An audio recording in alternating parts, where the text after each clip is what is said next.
mo ba yung nuggets? Oh. Isa. Inom na. Inom. Di ka iinom. Cheer. Tiran mo ko. Sana. Lumari ka pa. Ay, Hershey, bilis mo na kumain. Sleeping. Favorite place sa may tabi ng electric fan. And katabi si Ate Hershey.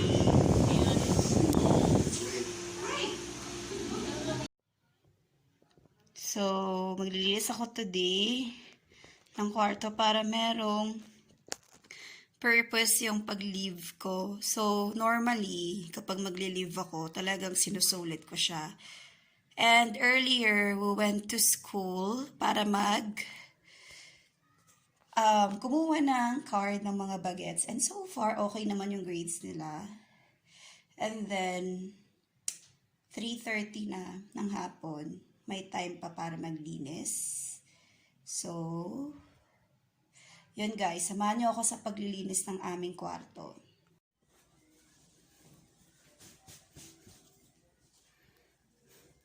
So, yun, magpapalit tayo ng bed sheets.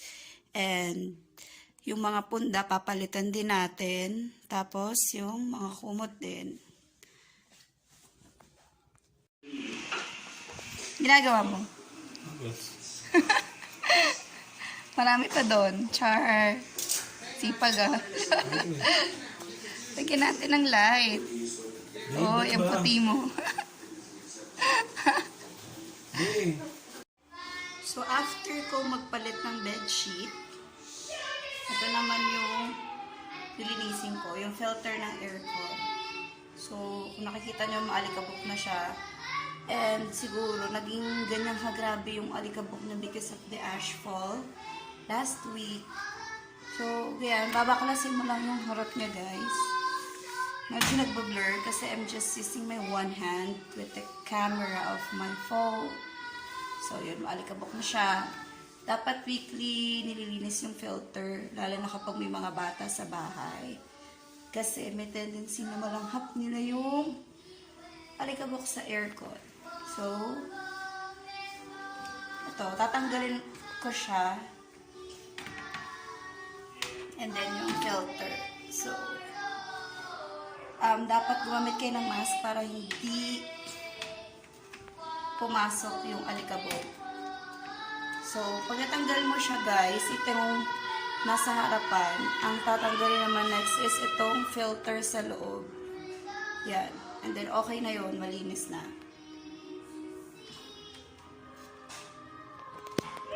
So, tuyo na siya and malinis na siya. Ikakabit ko na yung pinaka-frame. So, ayan. Malinis na siya, guys.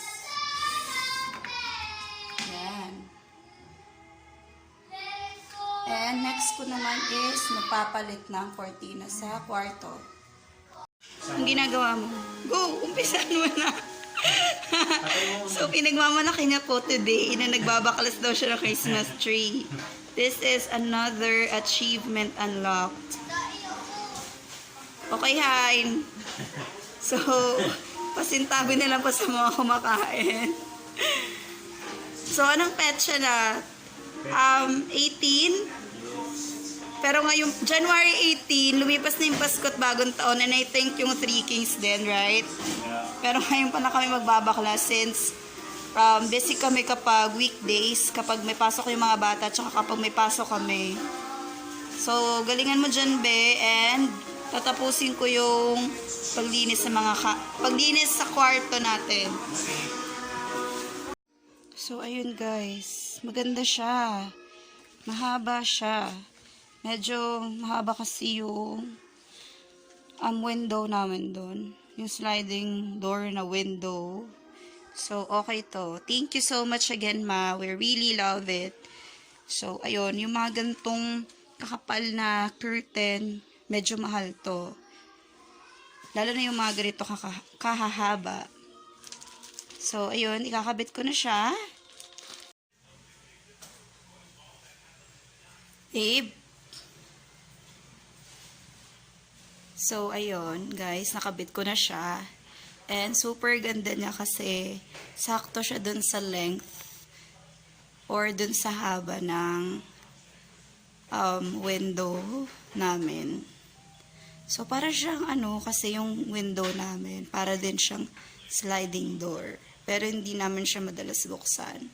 And makapal siya, at least hindi kami kita sa loob habang natutulog. So, kung nakikita nyo dun sa may baba ng aircon, may mga tabo.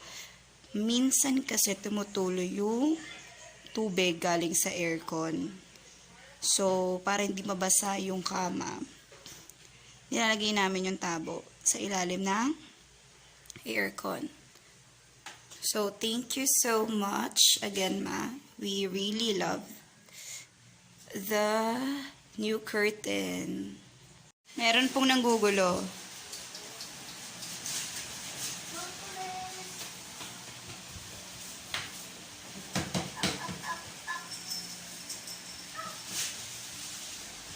Nagbubulo ka sa video eh.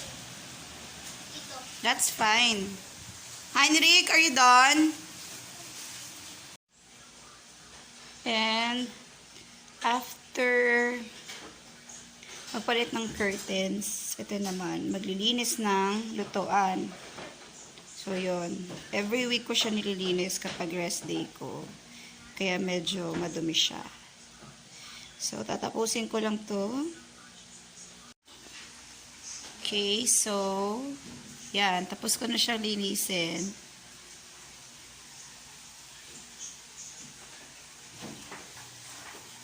So, siya po yung nagmamap.